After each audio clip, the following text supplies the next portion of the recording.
So welcome to another video from theplayers8.com. My name's Alexander, and today we are taking a look at a new faction, kind of strategy guide-ish walkthrough, whatever we want to call that.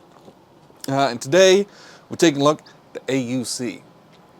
The AUC is one of the factions that, pieces-wise, has a much smaller board presence than others, but they have to... Their goals can be quite challenging, but also they have to walk a much finer line than some of the other more heavy-handed, some of the more heavy-handed factions, like FARC is what I would say. So the AUC, they have a somewhat more natural alignment with the government. The government are kind of your traditional forces and institutions. The AUC are a right-wing paramilitary group who's basically was set up just to fight FARC and the communists out in the jungles. They did some other bits and pieces, and they're very ruthless, and obviously with everything was extrajudicial, but that's kind of who they are. So generally speaking, they're not, at least up front, trying to hurt the government. Their main goal is to destroy FARC. If they can establish a stronger base on the board than FARC has, that's how they're going to win the game. Well, what does that look like? Let's look at the victory conditions on the AUC Player Aid Guide. So AUC, simply, and we talked about this in the FARC one, has to have more bases than FARC when the propaganda round starts. That's it. They don't care about control, they don't care about opposition or support, they don't care about resources, they don't care about any of that. All they care about, and you can see there's this little display here, which is really helpful as a mnemonic as well, they have to have more bases out than FARC has. So, this is the setup at the start of the game. It's impossible for them to, if they build all their bases, it's impossible for them to have more than FARC. Being equal is not enough to win.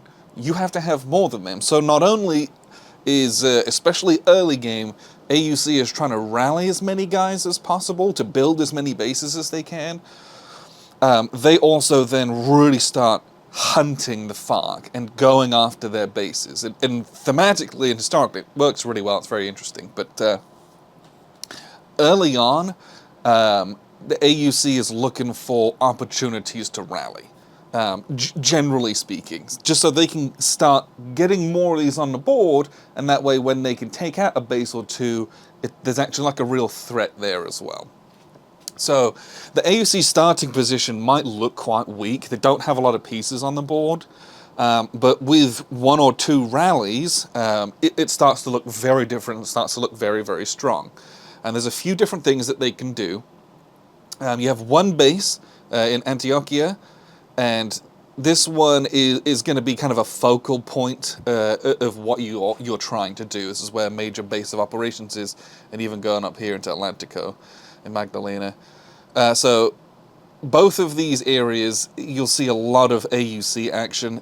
If you can get a base going here, and this is going to be an axis for you for moving out or going into cities to clear clear the FARC out of those areas as well.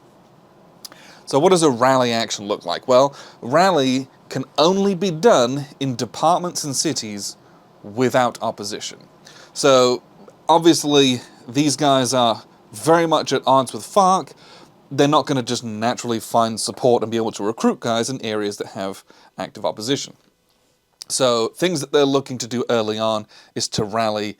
This is a very strong space to rally because you get people or guerrillas equal to bases plus population. So immediately you're going to put out 3 guys here.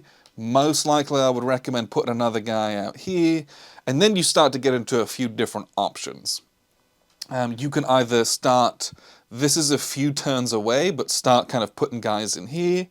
You can... This feels underhanded, but as the AUC, I typically like to put a guy in somewhere like either in Bogota, if you're feeling gutsy, but somewhere like this, or up here. And what that does is that is your safety mechanism. This is your way that if the government gets out of control, guess what? You can do a little bit of terrorism, do a deterrent action, and your terrors move things towards neutral. They'll move active opposition towards neutral, and they'll move active support towards neutral. So having a guy or two in the cities just to let the government know who's really in control, who's really doing the heavy lifting, is something that you definitely want to consider. Typically, as the AUC, I don't put guys in Cali, and I don't necessarily put guys in Medellin. Sometimes I do, but because those are usually hotbeds for cartels activities, and so very regularly those areas are going to be victims to sweep and assault, and you don't want to just the government will just clean you out as well if they can. So if you go somewhere else that's maybe less strong, but also less likely for the government to target you to kind of flip you up with their limited resources, you can really have a lot of extra control over the game state. From a game standpoint, that's really, really nice. So our first rally action kind of looks like this, putting a bunch of guys out. And I can do all of that with a limited op. Or with op only. If I can get op and special activity, I'm really going to go hard. Because when you have your op and special activity, you can extort. Where you have underground AUC guerrillas and they outnumber the enemy, you can basically extort there and you're doing it for free. So if this was my rally action and I had put out this, and this, I'm going to extort here, I'm going to extort here, I'm going to extort here, in those three areas, and I paid 4 resources to put all that out. 1, 2, 3, 4. I get 3 back. 1, 2, 3.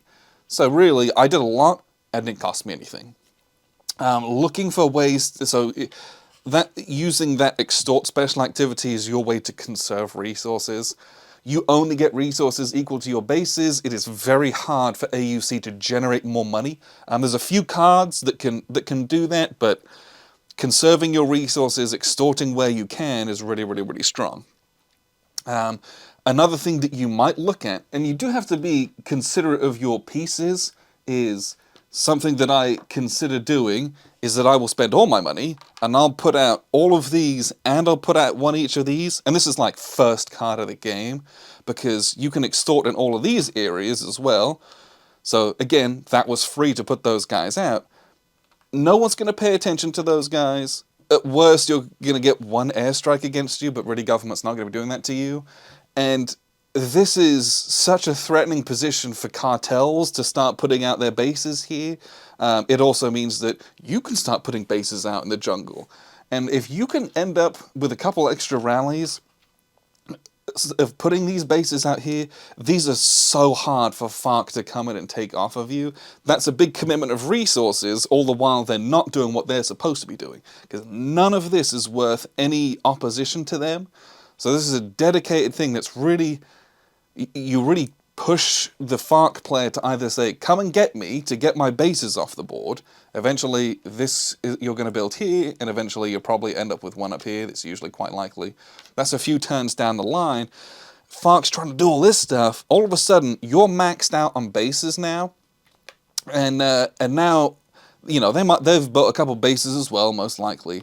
But now, when you're maxed, when you start to remove their bases using the assassinate action or special ability, all of a sudden it means something. And the important part of that is they can't come and take these off of you. It's very slow and very difficult to do that. You have to march over here, which vacates and makes you more vulnerable here.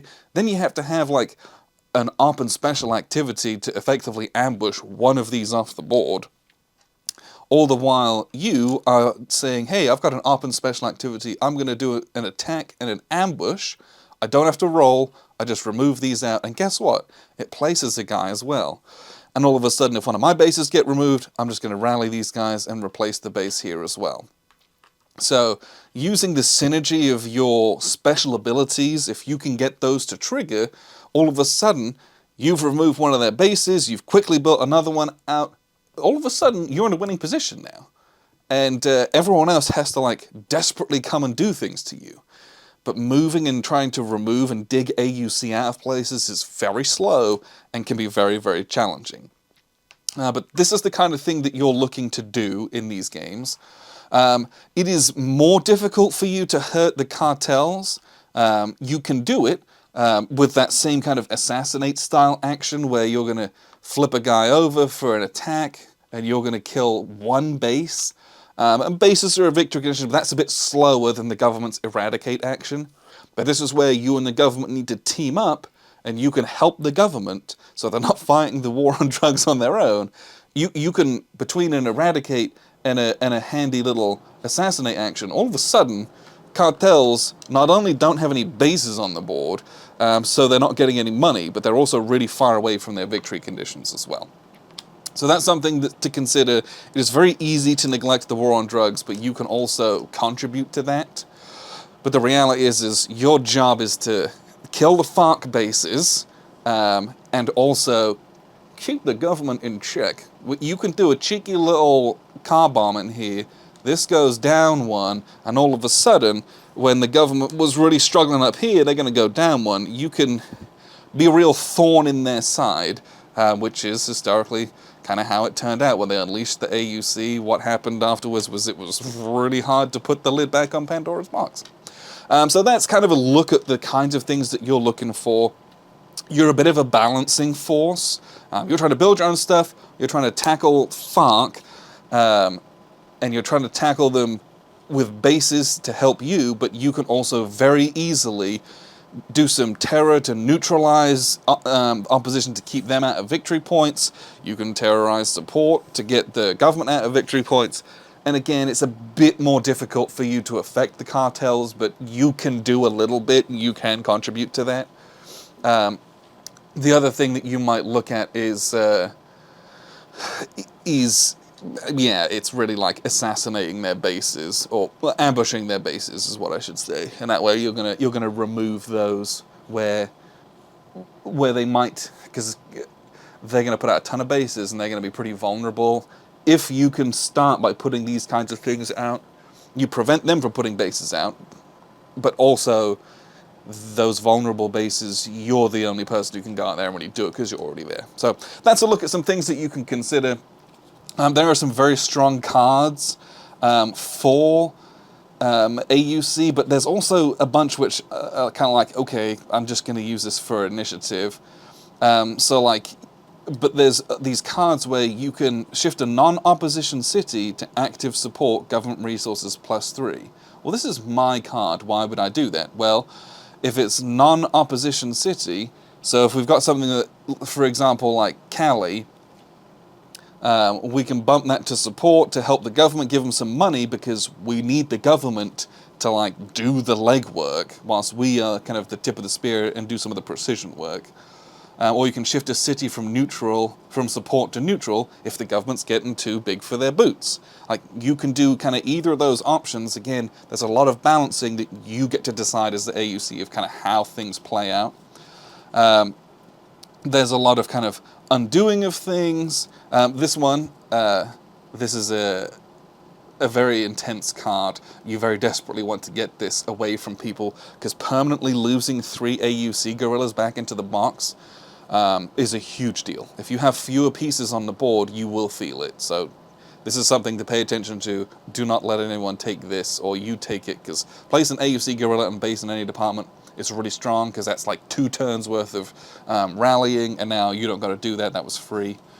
But yeah, there's some really neat cards for you, and some very cool bits. And anytime you can get free actions off of any cards, I would recommend that you take them, because resources, you don't have many pieces, so we can extort really easily early on. Whew, we got there. But later on in the game, that extortion will dry up as more pieces get out. It's very rare that you're going to have more than everyone else in multiple spaces. So your resources as the game goes on become premium. So any free actions you can get, I kind of am always taking those, because it's very rare that you have a lot of resources as the AUC. So that's just something to bear in mind. But that's kind of some of the things that I look at when I play in AUC. I've had a few wins as them. It's also, they're kind of a faction that everyone forgets about, and then all of a sudden they're like winning, and everyone's like, oh no, what do we do? You can kind of fly under the radar a little bit, especially early game, because getting all your bases out and then reducing FARC bases, guess what, they've been building them. You'll often find the game state has 6 and 9 bases out, and making that change and getting the momentum where you're attacking FARC regularly, it can take a little bit to get going. If so you can kind of have a bit more of a free hand of stopping other people, building your little machine, and then preparing to launch some kind of big attacks on FARC. So that's kind of a look at the AUC. Hopefully that was helpful. We'll see you next time, but appreciate you very much for tuning in. I've been Alexander from theplayersaid.com.